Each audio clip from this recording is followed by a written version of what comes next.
Hello. हाँ। के बोलता? हम मगरू की मम्मी बोल रहे हैं। अच्छा बोल, का कहतरू? सुनिए ना, कब आइएगा जी दुबई से? अरे छुट्टी मिलेगा तबे ना आएंगे। आप हमेशा ऐसे ही बोलते हैं।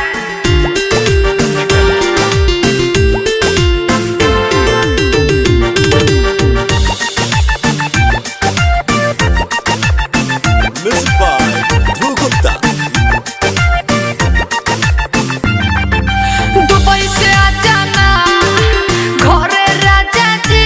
हेलो, नहीं सुन रहे हैं? आपको नहीं सुनाई देता है? अरे हमको काम करने दीजिए।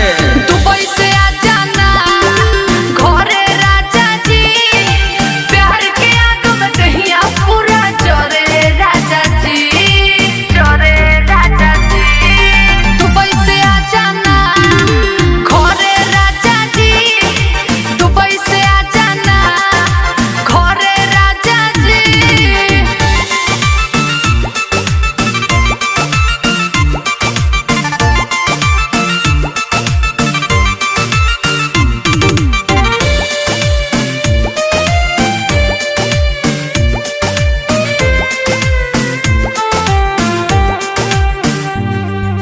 होवत चूड़िया रोवत कंगना बिलखत माथे के बिंदिया, तोहरा बिना अब राजा जी सुना आवे न सज बनिंदिया,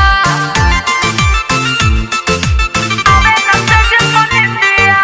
होवत चूड़िया रोवत कंगना बिलखत माथे के बिंदिया, तोहरा बिना अब राजा जी सुना आवे न सज बनिंदिया। आजा नया जनाया जनाया जनाया जा राजा जी, दुबई से आ जाना घरे राजा जी, दुबई से आ जाना घरे राजा जी, प्यार के आग में दहिया पूरा जोरे राजा जी। दुबई से आ जाना घरे राजा जी, दुबई से आ जाना, दुबई से आ जाना, दुबई से आ जाना, दुबई से आ जाना घरे राजा जी।